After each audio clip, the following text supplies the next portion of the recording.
వాక్యాన్ని మనకు అందిస్తారు కనుక శ్రద్ధగా దేవుని యొక్క మాటలు వినవలసిందిగా ప్రభు పేరిట మీకు మనవి చేస్తూ ఉన్నాం. Praise the lord. హల్లెలూయా. చేతులు బాగున్నాయి, చేతులు తీసుకొచ్చామన్నాడు. స్తోత్రం చెప్పండి. హల్లెలూయా, హల్లెలూయా. దేవునికి మహిమ కలుగును గాక. మంచిది. ప్రభువును రక్షకుడైన యేసు క్రీస్తు నామములో మీ అందరికీ శుభాభివందనాలు తెలియపరుస్తున్నాను. ఈ పక్కన ఒకసారి వందనాలు చెప్పండి. స్తోత్రం కలుగును గాక. హల్లెలూయా. మంచిది. నేను మరి ప్రేమతో ఆహ్వానించిన న్యూ నజరేయ మినిస్ట్రీస్ అధ్యక్షులు జీవనయ్య గారికి ప్రత్యేకమైన వందనాలు, అలాగనే దైవజనులందరికీ కూడా వందనాలు తెలియపరుస్తూ ఉన్నాను. ఆర్కెస్ట్రా బృందానికి, సౌండ్ సిస్టమ్ బ్రదర్స్కి వందనాలు తెలియపరుస్తూ ఉన్నాను. కొద్ది నిమిషాలు దేవుని వాక్యాన్ని ధ్యానం చేద్దాం. సమయం చాలా విలువ గలది కనుక ముందుగా మరి దైవజనులు ఉన్నారు వర్తమానం అందించడానికి. అభిషక్తులు మనం సండే స్కూల్ చిన్నపిల్లలందరూ భోజనానికి వెళ్ళండి. కొద్ది నిమిషాలు దేవుని వాక్యాన్ని ధ్యానం చేద్దాం. ఆది కాండము. సండే స్కూల్ అక్కడ గోల్ చేస్తే మిమ్మల్ని కొడతా, నేను వస్తాను ఇప్పుడు. బైబిల్ గ్రంథంలో నుంచి ఆది కాండము 1వ అధ్యాయం. బైబిల్ నుండి వాక్యము చూడగలిగిన వారు వాక్యాన్ని చూడండి, శ్రద్ధగా ఆలకించాలని ప్రేమతో మనవి చేస్తూ ఉన్నాను. ఆది కాండం 1వ అధ్యాయం 1వ వచనం. స్కూల్ చిన్నపిల్లలు గోల్ చేయకుండా వెళ్ళిపోవాలి. చదవగలిగిన వారు ఆసక్తిగా భోజనం తిని రండి, మళ్ళా చదవాలని ప్రేమతో ఆహ్వానాన్ని తెలియపరుస్తూ ఉన్నాను. ఆది కాండం 1వ అధ్యాయం 1వ వచనం. ఆది యందు దేవుడు భూమి ఆకాశములను సృజించెను. భూమి నిరాకారముగాను శూన్యముగాను ఉండెను. చీకటి అగాధ జలముల పైన కమ్మి ఉండెను. దేవుని ఆత్మ జలముల పైన అల్లాడుచూ ఉండెను. చిన్న ప్రార్థన. పరిశుద్ధుడా మహోన్నతుడానికి స్తోత్రాలు, వందనాలు తండ్రి. నీ అమూల్యమైన అపారమైన ప్రేమను బట్టి స్తోత్రాలు చెల్లిస్తున్నాం. 2025వ సంవత్సరంలో ప్రభువా దాసుల్ని, పరిచర్ను, సంఘాన్ని మీరు ప్రేమించి ఈ రీతిగా చేస్తున్న గొప్ప కార్యాలను బట్టి వందనాలు అయ్యా. గత రాత్రి మీరు అద్భుతంగా మీరు మాట్లాడి సభను ఘనంగా జరిగించినందుకు వందనాలు, స్తోత్రాలు. ఈ రాత్రి అద్భుతమైన వాతావరణమునిచ్చి స్వాధీన ఆధీనములో ప్రభువా మీరు నడిపించిన విధానాన్ని బట్టి వందనాలు. ఇంతవరకు పాటల్లో, ఆరాధనలో బలమైన కృపనిచ్చినందుకు స్తోత్రాలు. దీనిని ప్రభువా సిలువ చాటును మరుగుపరచు. కొద్ది నిమిషాలు నాతోనూ ప్రజలందరితోనూ మీరే మాట్లాడమని, వాక్య స్వరూపి మీరే ప్రత్యక్షమని, చీకటి అంధకార దురాత్మ శక్తులను కాల్చివేయమని, వినగల చెవి గ్రహించే మనస్సు నేను చేర్చుకునే హృదయాన్ని అయ్యా ప్రతి ఒక్కరికి దయచేయమని యేసయ్య నామమున అడుగుచున్నాను తండ్రి, ఆమేన్. ప్రియులారా, బైబిల్ గ్రంథంలో 2 భాగములు, పాత నిబంధన, క్రొత్త నిబంధన. ఆది అంటే ప్రారంభం. ఆది అంటే ఏంటి? ప్రారంభం. ఆది కాలములో దేవుడు భూమిని ఆకాశమును సృజించి ఉన్నాడు. ఆది అనేది ప్రియులారా చాలా ప్రాముఖ్యమైనది. వారములలో, సంవత్సరములలో, క్రీస్తు శకం, క్రీస్తు పూర్వం ఏ లెక్కలలో అయినా కానీ ఆది అనేది ప్రారంభం అనేది చాలా ప్రాముఖ్యమైనది. అందుకే ప్రభువైన యేసు క్రీస్తు ఆది యందు భూమిని ఆకాశమును సృజించాడు. భూమి నిరాకారముగాను శూన్యముగాను ఉండెను. నిరాకారము అంటే పిల్లరా ఆకారము లేనిది, స్వరూపము లేనిది, సారూప్యము లేనిది, కనబడడానికి పిల్లరా మంచిదిగా లేనిది, అనుకూలముగా లేకుండా ప్రతికూలముగా ఉండేది, ఉపయోగము లేనిది, ప్రయోజనము లేనిది. అటువంటి ఈ భయంకరమైన యొక్క పరిస్థితులలో ఉన్నప్పుడు మానవునికి భూమిని ఆకాశమును దేవుడు ఆది కాలములో తండ్రి అయిన దేవుడు సృజించాడు. శూన్యముగా ఉన్నది, లేని పరిస్థితిలో ఉన్నది, భయంకరమైన పరిస్థితిలో ఉన్నది, అంధకార పరిస్థితిలో ఉన్నప్పుడు, శూన్యముగా ఉన్నప్పుడు దేవుడు చీకటి అగాధ జలముల మీద కమ్మి ఉన్నప్పుడు దేవుని ఆత్మ జలముల మీద అల్లాడు అల్లాడుచూ ఉన్నప్పుడు దేవుడు భూమిని, ఆకాశమును, మానవుని కావలసిన అంతటిని కూడా దేవుడు మాట ద్వారాగా సృష్టించాడు. హల్లెలూయా. ఈ రాత్రి పరిశుద్ధాత్మ దేవుడు కూడి చేరిన మనకును ఇక్కడ గ్రామస్తులందరికీ పరిశుద్ధాత్మ దేవుడు ఇస్తున్న సువార్త ఏంటంటే వాక్యము. దేవుడు ఏమై ఉన్నాడంటే వాక్ అయి ఉన్నాడు. దేవుడు ఏమై ఉన్నాడంటే మాట అయి ఉన్నాడు. అదే ప్రియులారా, దేవుడు నిరాకారముగా ఉన్న ఈ భూమిని, ఇదిగో భయంకరమైన పరిస్థితున్న భూమిని ఆత్మ జలముల మీద అల్లాడుచు నిరాకారముగా చీకటి అంధకారములో ఉన్న ఈ యొక్క పరిస్థితులన్నీ దేవుడు వాక్కు చేత ప్రియులారా భూమిని, ఆకాశమును, సమస్తమును ఆయన మాట ద్వారాగా సృష్టించాడు.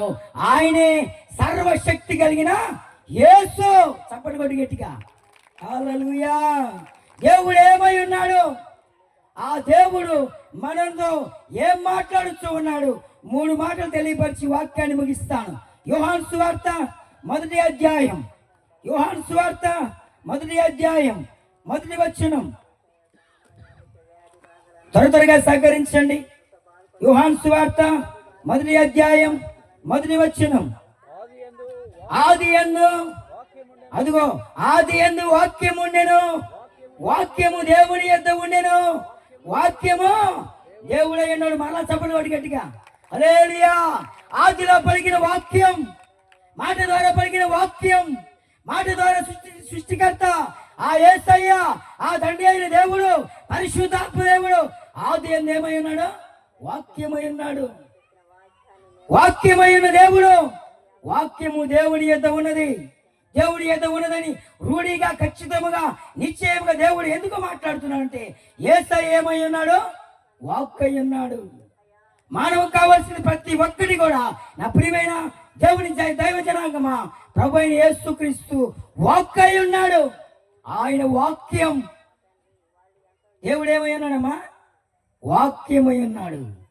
వాక్యము దేవుని యొద్ద ఉన్నది, వాక్యమే దేవుడై ఉన్నది. ఈయనే ప్రభు అయిన యేసుక్రీస్తు. ఒకసారి బైబిల్ గ్రంథం పై చేతి చూపించండి, చేతుల పైకి ఎత్తి. దేవునికి స్తోత్రం కలుగును గాక.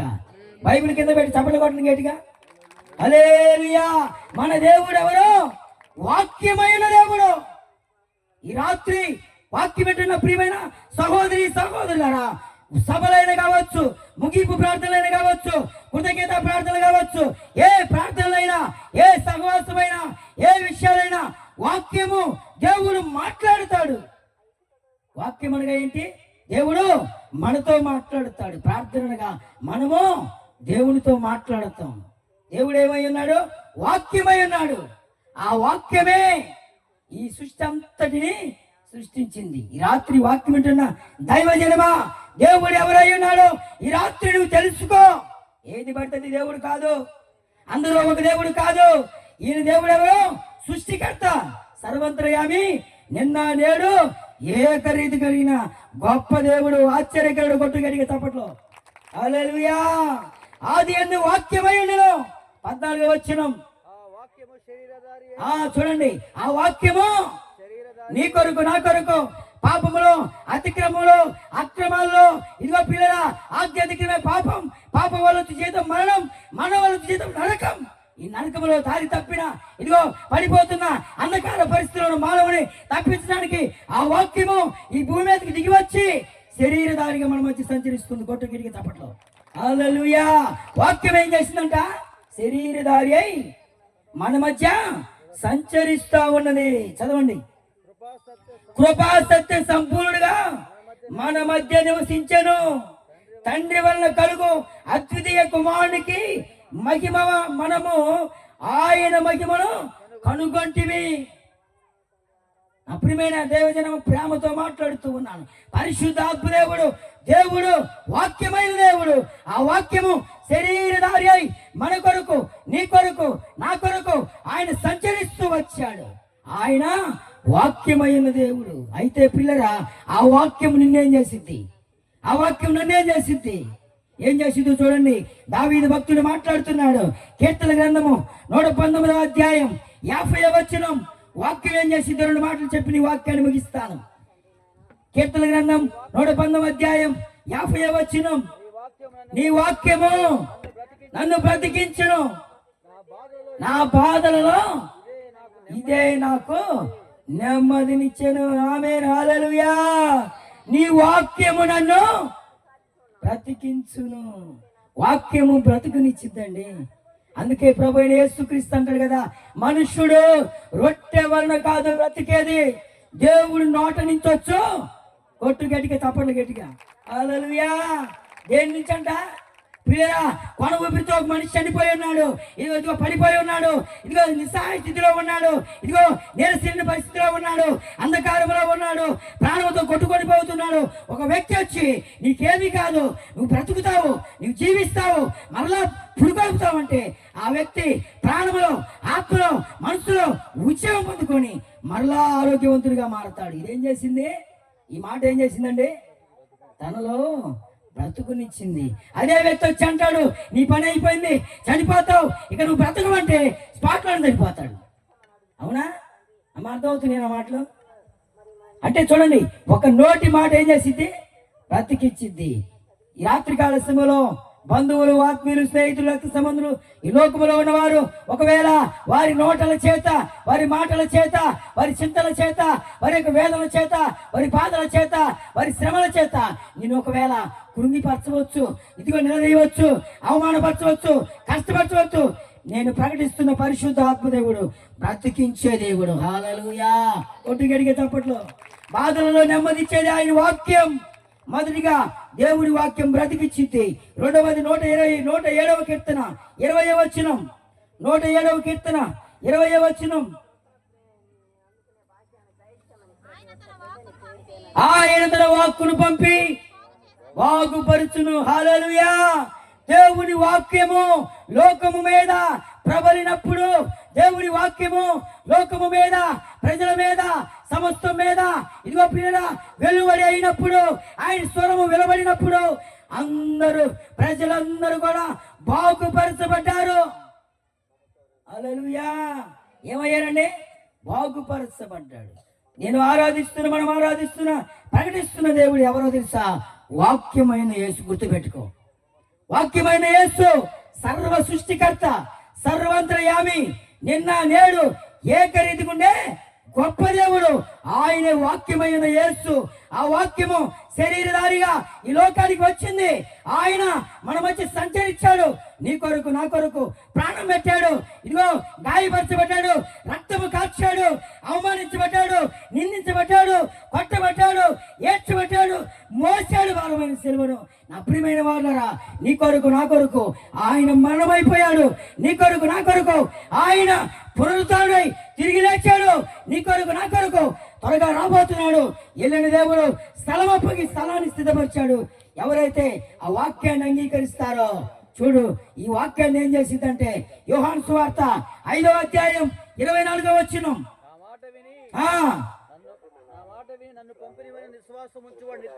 నిత్య జీవము గలవాడు, వాడు తీర్పులోనికి రాక జీవములోనికి వస్తాడు. గట్టిగా తప్పట్లో, గట్టిగా తప్పట్లో.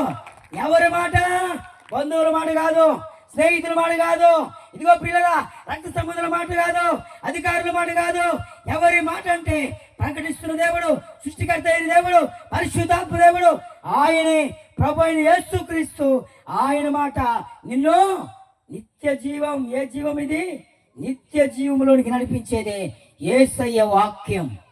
ఆయన వాక్యమై ఉన్న దేవుడు. చివరి ఒక మాట పిల్లరా, ఇర్మియా గ్రంథం 6వ అధ్యాయం. ఈ మాట చదువుకొని ముగించుకుందాం. ఇర్మియా గ్రంథం 6వ అధ్యాయం 16వ వచనం. ఆ యెహోవా ఇలాగు సెలవిచ్చుచున్నాడు, మార్గములలో నిలిచి చూడుడి, పురాతనమైన మార్గముల గురించి విచారించుడి, వేలు కలుగు మార్గమేది అని అడిగి దానిలో నడుచుకొనుడి, అప్పుడు మీకు నెమ్మది కలుగును. కొట్టు గట్టిగా చప్పట్లు, కొట్టు గట్టిగా కొట్టు. దేవుడికి స్తోత్రం కలుగును గాక. పురాతనమైన మార్గాల గురించి ఏం చేయాలంట? విచారం చేయాలి. తల్లిదండ్రులైన వారు పిల్లల కుటుంబంలో ఉన్న తల్లిదండ్రుల యజమానులు ఏం చేస్తారు? అబ్బాయికి పెళ్లి చేయాలన్నా, అమ్మాయికి పెళ్లి చేయాలని ఏం చేస్తారు? పెద్దోళ్ళు అనేవాళ్ళు. అటు ఆడతారు, అటు 7 తరాలు, ఇటు 7 తరాలు అబ్బాయి గురించి అమ్మాయి గురించి ఏం చేయాలి? విచారించాలి. అమ్మ అవునా? తెలీదా? అవునా? ఏం చేయమంటారు? విచారించమంటారు. బంధువుల్ని, ఆత్మీయులు, స్నేహితులు, రక్త సంబంధులు అడగరీళ్ళు. ఇళ్ళ పక్క వాళ్ళని, చుట్టుపక్కల వాళ్ళని, వాళ్ళ మొక్కం వీళ్ళకి తెలియని వాళ్ళని వెళ్ళి అబ్బాయి ఎలాంటి వాడు, అమ్మాయి ఎలాంటిది, మంచిదేనా, బాగుంటారు కానీ అంట. ఆ కానీలోని కూని ఉంది. యేసు రక్తమే చేయం. అమ్మాయి మంచిదే కానీ యేసు రక్తమే చేయం. కూని కానీ అంటే ఏముంది? దాంట్లో కూని ఉంది, లోపం ఉంది. కానీ నా ప్రియమైన మార్గములలో నిలిచియుడి. ఒక వివాహానికి భార్యాభర్తలుగా ఇదిగో కుటుంబంగా కడతానికి, బాధ్యతలు నిర్వహించుకోవడానికి, సంబంధాలు చూసేటప్పుడు, నువ్వు ఆరాధిస్తున్నప్పుడు, నువ్వు పూజిస్తున్నప్పుడు, నువ్వు ప్రకటిస్తున్నప్పుడు, నువ్వు జీవిస్తున్నప్పుడు ఏ మార్గములలో నీవు జీవిస్తున్నావో ఈ రాత్రి ప్రశ్న. మార్గములలో నిలిచి చూడుడి. మార్గములు ఎన్నున్నాయి? నా దేవుడు చెబుతున్నాడు, యేసు నేనే మార్గం, నేనే సత్యం, నేనే జీవం. నా ప్రియమైన వాళ్ళరా, మార్గములలో నిలిచి చూడుడి. పురాతనమైన మార్గాల గురించి విచారించండి, అడగండి. మేలు కలుగు మార్గం ఏదో తెలుసుకోండి. అందులో నడుచుకుంటే ఏం కలిగిద్ది? నెమ్మది కలిగిద్ది. ఈ రాత్రి నా ప్రియమైన వాళ్ళరా, పరిశుద్ధాత్మ దేవుడు ప్రేమతో తెలియపరుస్తున్నాడు. నువ్వు ఏ మార్గంలో జీవిస్తున్నావో నాకైతే తెలియదు, కానీ నా ప్రియమైన వాళ్ళరా ఆయన చూచుచున్న దేవుడు. కనుక నిత్య జీవం పొందాలని వాసిపడితే నీ కొరకు, నా కొరకు ప్రభువైన యేసుక్రీస్తు ఎవరు ప్రాణం పెట్టలేదు, కానీ ఆయన నీ కొరకు, నా కొరకు, నా ప్రియమైన వాళ్ళరా ప్రాణం పెట్టాడు, గాయపరచబడ్డాడు, చివరి రక్త బొట్టు వరకు కాచాడు. ఆయన మరణము పొందాడు నీ కొరకు, నా కొరకు. ఆయన సజీవుడిగా లేచాడు, అక్కడ స్థలాన్ని సిద్ధపరుస్తున్నాడు. ఆయన రాకడ కొరకు ఎదురు చూస్తున్నాడు. చివరిగా ఆఖరిగా మనం చదువుకున్నాం, యేసయ్య మీద, యేసయ్య మాట విని విశ్వాసం ఉంచితే మరణములో నుంచి జీవములోనికి వస్తావు. నా ప్రియమైన వాళ్ళరా, ఈ లోకములో శరీరానికి మరణం ఉంది, ఆత్మకు మరణము లేదు. ఆఖరిగా చివరిగా నా ప్రియమైన వాళ్ళరా, నువ్వు ఏ మార్గంలో ఉంటున్నావు? ఈ రాత్రి మనం ప్రశ్న వేసుకుందాం. వాక్యమైన యేసుని మనం ఆరాధించేవారుగా మనం ఉండి మన బ్రతుకులను జీవ మార్గంలోనికి నడిపించుకుందుము గాక. అందరూ ఆమేన్ చెప్పండి. ఆమేన్. వాక్యమును దీవించును గాక. చప్పట్లు కొడదాం, అందరం గట్టిగా గట్టిగా చప్పట్లు కొడదాం.